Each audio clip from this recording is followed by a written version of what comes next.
It's your favorite time of the week. Vinny, it's always great when you can take down both legs of the Triple Crown. And right here on Doubling Down, I took down the first leg for everybody, and you did a good job taking down the Preakness.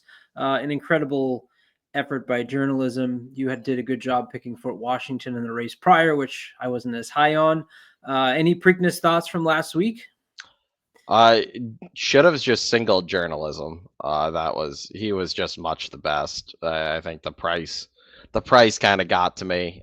And if I had known the other two horses were going to scratch, I definitely probably would not have come up with the single of Fort Washington. I probably would have used at least one of the others that you used, but worked out. We're $2 ticket cash for 1080. So we'll take it.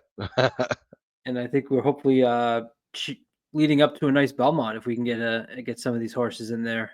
Yeah. I'm curious what race they put before the Belmont this year. I think it's usually I think last year it was the Belmont Derby, maybe.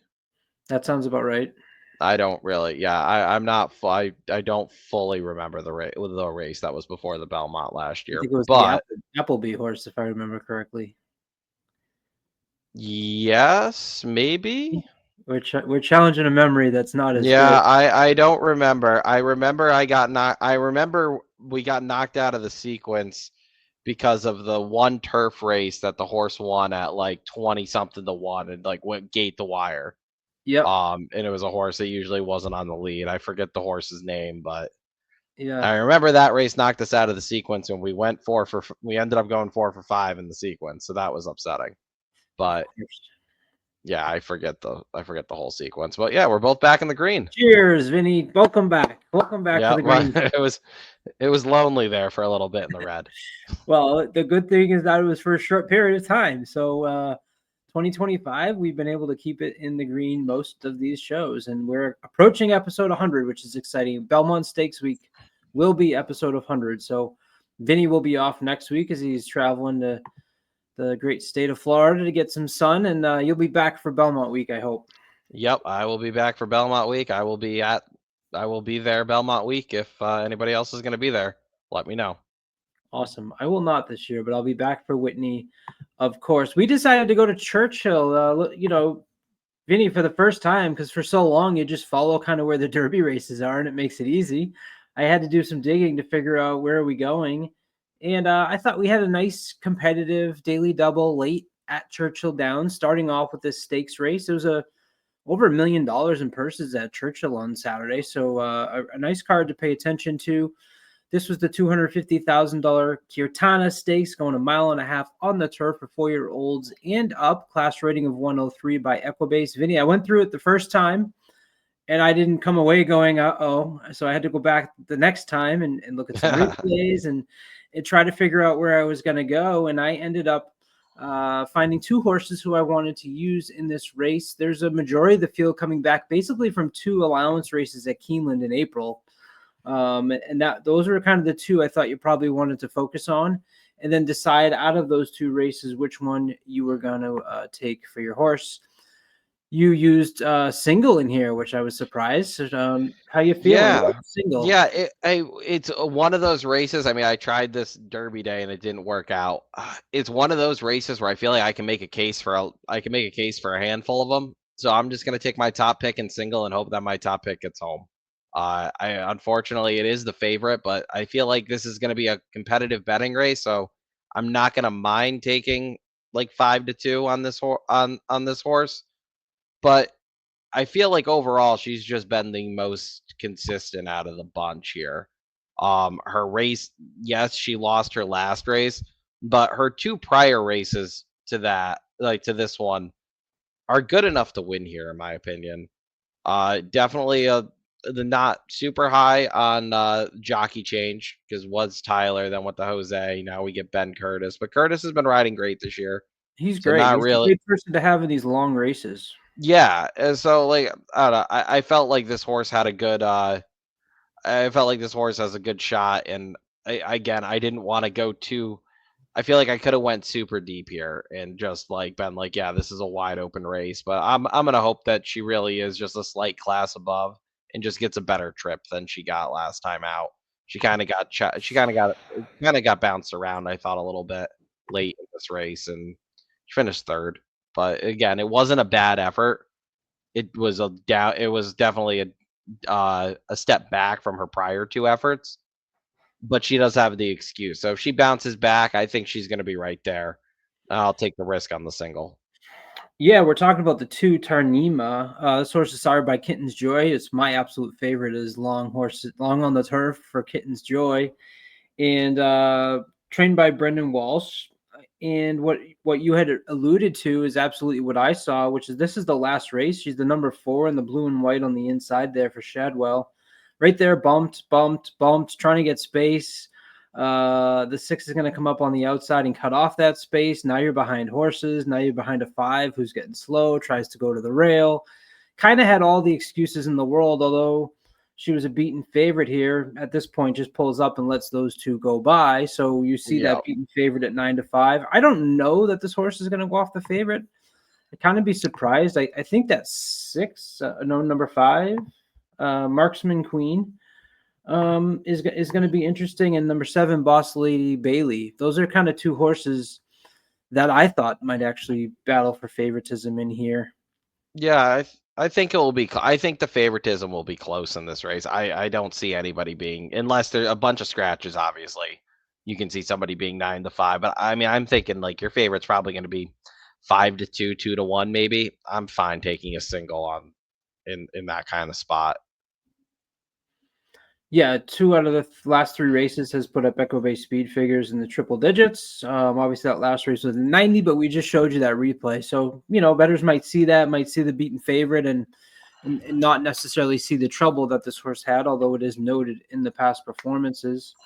I'm going to use the other horse who ended up winning that race out of it, and that's the number 6, Sugaree. Vinny, at these 1.5-mile distances, we've talked on this show in the last couple of weeks about that 6.5 and 7 furlong distance. This is another odd one, right? The 1.5 miles. So I'm absolutely going to go through and kind of look at those horses that have had success at the distance. This horse has raced 5 times at the distance and has won twice, including a third. And in that last race, when I was deciding about which of those 2 allowances from Keeneland I wanted to kind of hone in on, the last race that these 2 were in, that number, the Parish Lane, who finished second in that race, actually just came back to win at Churchill, going 1.125 miles on the turf, and got an Equibase speed figure of 92. So coupled speed figures there for an improving horse with Luan Machado aboard, winning on May 17th. So, I know that's just one horse, but you got to kind of try to find the reasons. I think this horse, too, was really competitive back in Ireland in 2023 and 2024. So, at that distance of 1.5 miles running in Ireland, hopefully maybe coming back, is now settled in, had 2 races at Gulfstream, now has a race at Keeneland, and is coming over to Churchill Downs for Arnold Delacour. Average speed is 1 out of 8 in this race and is the horse with the highest late pace. So closing on the turf is something I like to go to and lean on as well. I thought the pace was just fair. There wasn't a bunch of speed up front. There wasn't a bunch of closes. Felt like you're going to get an honest race. So, not necessarily something I absolutely need to hone in on. Yeah, this was the horse I debated on using as well. And the ultimate reason I did not use this horse is because Pratt's not back on. That was Pratt gave that horse a beautiful ride last time and got it in the winner's circle. The 2 races before, even though the figures came back better, horse kind of just liked to hang. And I one of those you have arguably, I don't think anybody would argue that Pratt's a top 3, maybe even top 2 rider here. Maybe him and Irad are like 1-2 in the US. So it's kind of like he had the best rider that day. And now it's a downgrade to Machado. I don't know how good of a trip he's going to get. If he beats me without Pratt, he beats me. That was kind of what I ended up deciding ultimately, but he was the last horse off my ticket. Any interest in the 5 Marksman Queen? This is a horse trained by Grim Motion. What jumped out to me was not only the speed figures, a horse that will be forwardly placed, I was a little concerned with the distance over 3 and it's kind of been getting caught in weakening in those mile-and-a-half That's races. So that was where I decided to not use this horse. yep. I would I'm also think same that way. this horse went too early last time. The horse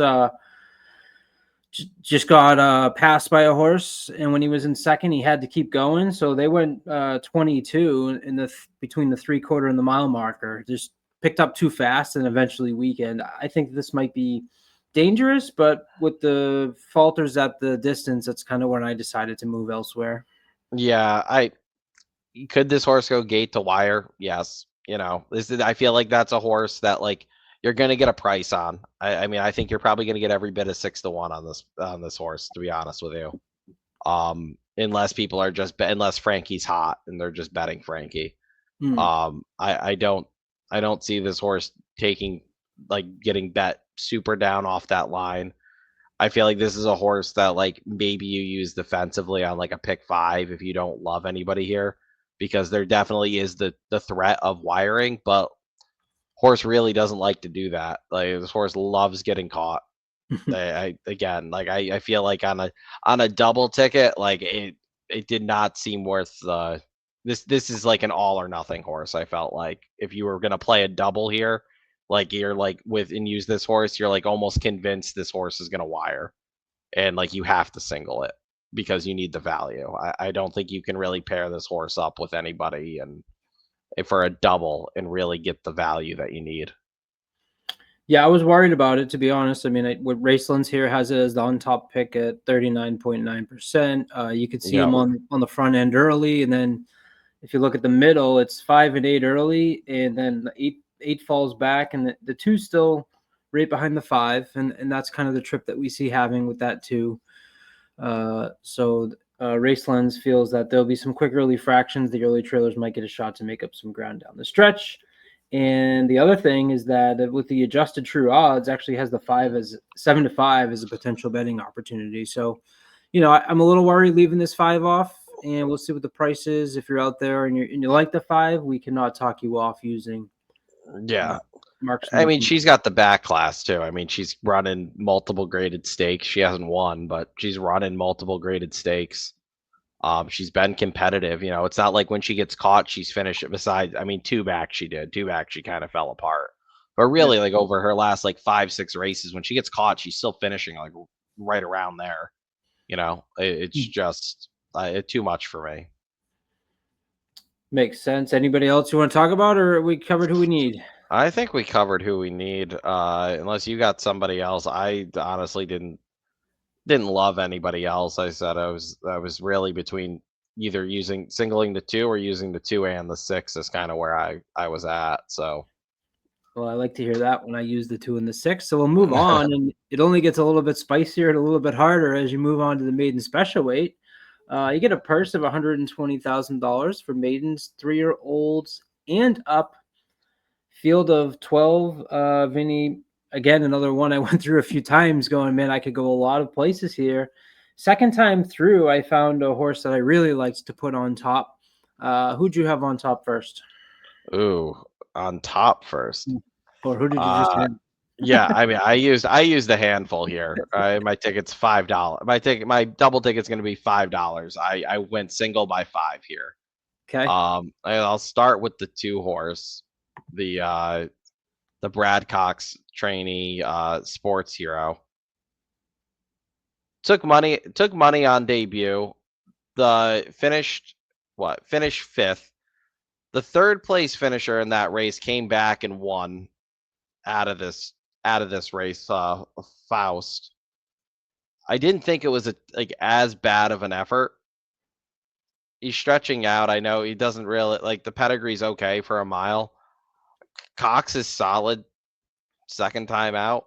It just one of those like just kind of seemed to fit for these first and second time horses. Yeah, absolutely. I did not use this horse on my ticket, but I obviously had to go a little bit skinnier in this leg because I used 2 in the first leg. So can't blame you. Sired by Munnings on the Dirt, another sire that I love. I love watching at these longer distances. So all good for you on the 2, and then you also used the 3 Il I also Cavallini. I also use the 3.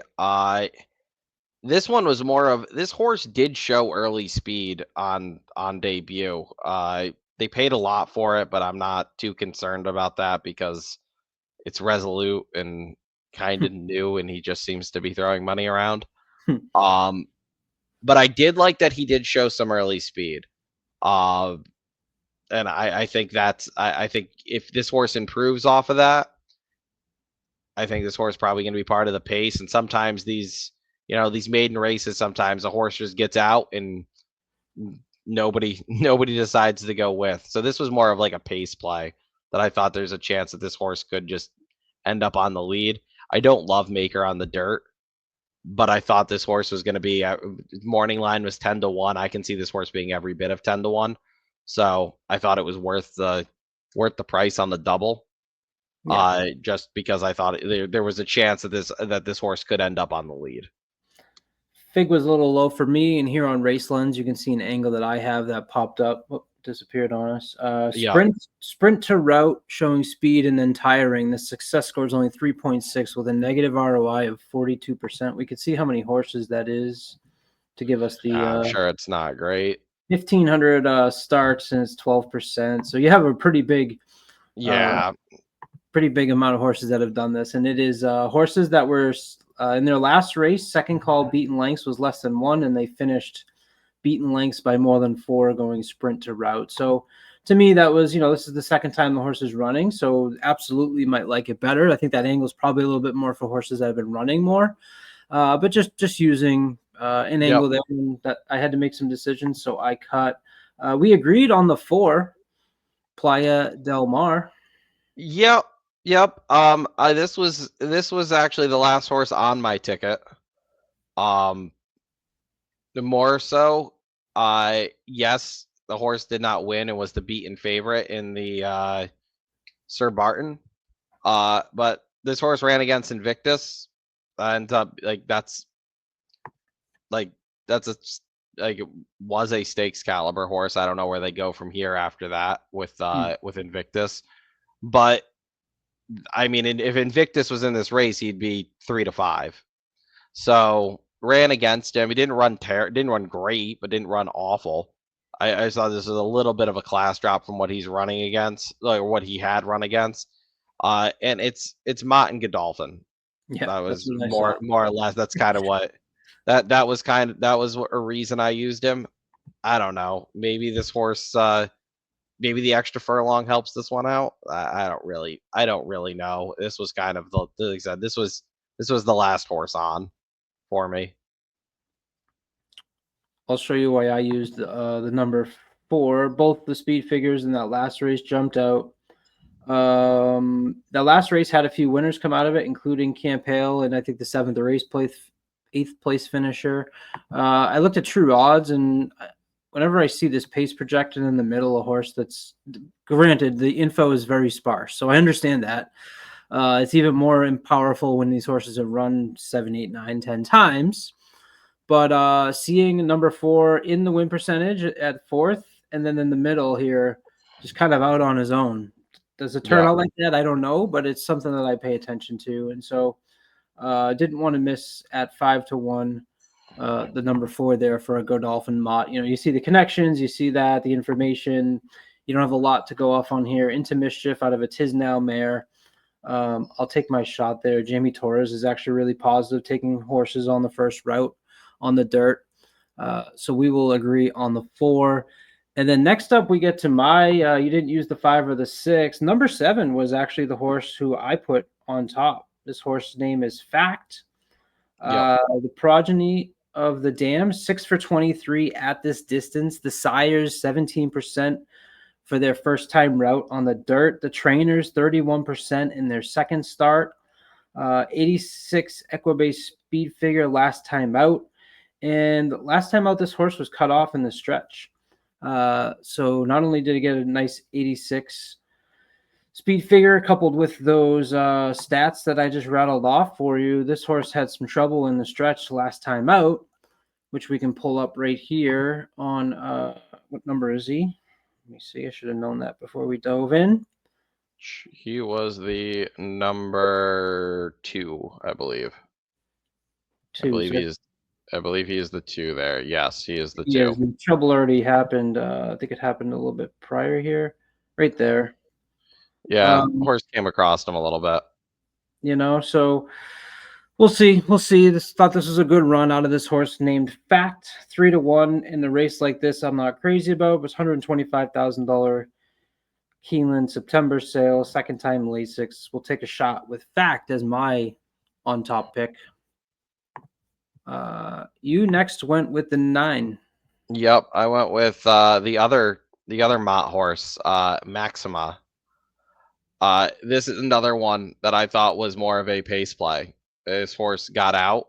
Hmm. I mean, the fractions, honestly, I didn't think were terrible. 23:46 for going a mile. I mean, they might go quicker, but that seems about right. I feel like this horse is going to be is going to be part of the pace. And that was more or less why I decided to use it. I think the pedigree is fine for the mile distance. I don't really I didn't look too hard of what came out of that.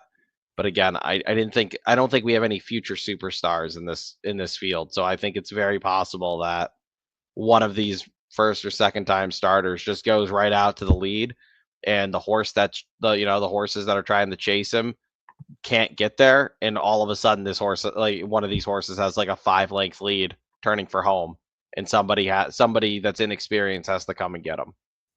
I feel like that's what ends up happening in some of these races. So I took the shot that maybe this horse was going to be on the lead.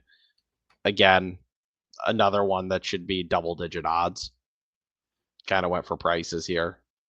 Yeah, why not? Why not in this type of Yeah. race? I did use the 10 at 10-1. This was kind of my comparison to you using the 9. Was me using the 10. This damn pretty lady actually had a lot of success at the mile. That's what they're doing here today, going the mile. So all those horses 2-6 furlong races with RaceLens, you can actually look at the GPS data. So I perused through that sometimes, and this horse actually had some of the highest speeds, almost 42 miles per hour, first time out in the mud. Was able to almost maintain, at least was going 36 in the stretch, 35 to finish. Those are pretty high mile per hours. Now, granted, I understand those are 6 furlong races. Those are obviously going to be faster. But the speed figure 80 to 88, coupled with the fact that I know the dam was better at a mile. So, hopefully this horse appreciates that added distance as well. Not to mention in those 2 6 furlong races, Vinny, this horse was 4 wide in both of those races. Yeah. First time had a late kick, second time lacked that kick. But we'll take a shot here with the 10-13 Gs for Chris Hartman with Rafael Bejarano, who also has a really high win percentage with using horses going for their first route on the dirt, 17% with a positive ROI. 123, only 4 wins in 24 races. And then to the outside, the 11, we both agreed on this horse as well. So we're covered with 2 of the same horses. Steez. This angle pops out a lot. Vekoma still green for me. Vekoma Yep. on the dirt, 6.8. The ROI has dropped a little bit to be negative 13%. But over the last, 1 year, 22% win percentage on the dirt for Vekomas. It's an angle that kind of just, as you can see in my PPs, pops up green. So I immediately will take a look at those horses. This is a Riley Mott trained horse with Florent Lure board. I thought showed after starting really slow the last time out, had a nice closing run there, and maybe just gets that experience.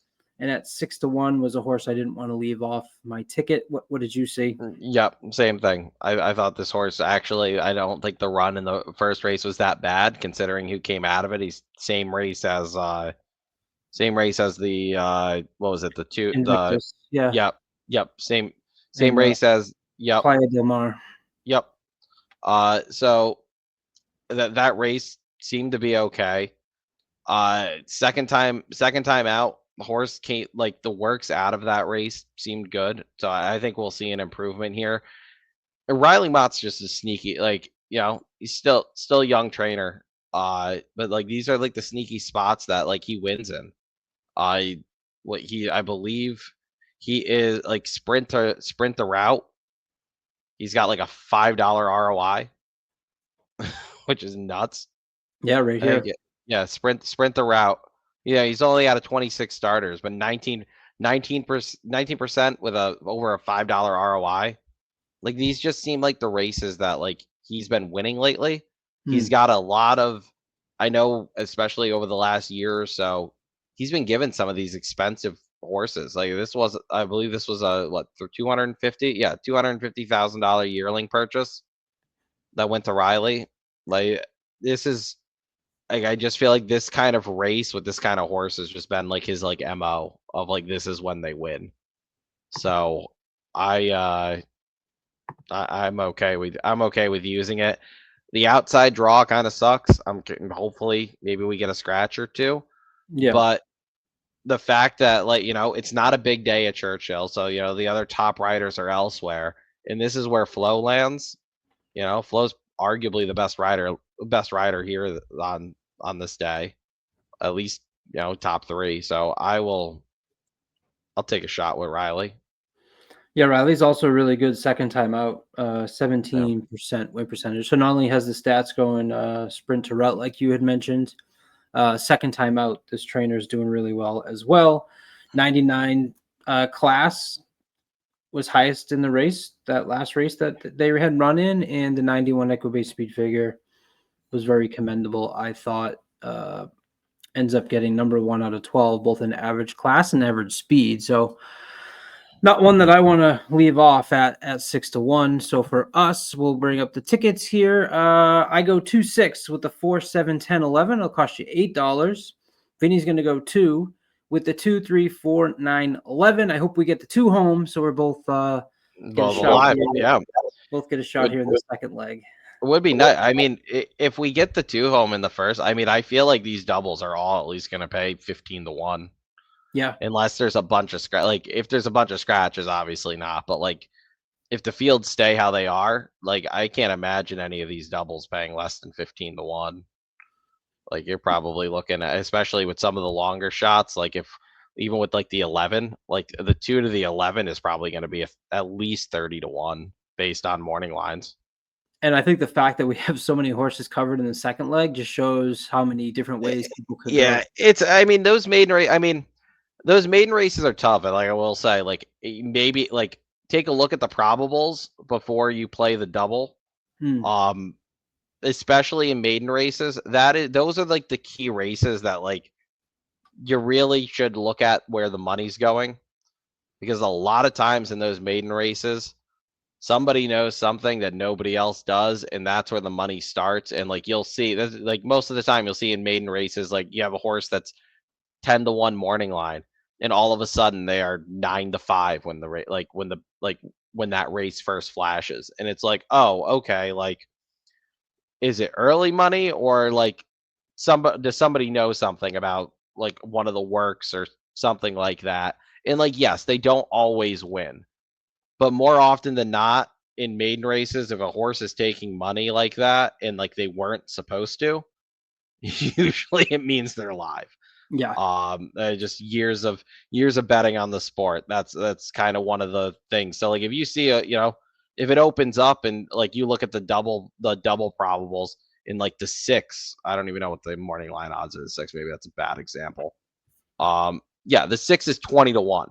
If you look and all of a sudden the double prices into the 6 are like the 6 looks like he's going to be the favorite next race, maybe you use him, because probably somebody knows something about a first or second time starter that nobody else knows, and that's where the money's coming from. So just I definitely look at the probables before, but I do think these are all going to pay very nicely if you hit. Hopefully we get it. That's why we play the doubles, because you get the advantage of looking at those probables so you can bet your money appropriately. Vinny, enjoy Florida. Episode 98 is in the books. 99 coming back at you next week with Sean Patrick Nolan as the guest before we gear up for Belmont Stakes Week. Put in the comments who you like in this daily double for Churchill on Saturday. Easy for me to say. Vinny, take care. Good luck, everybody.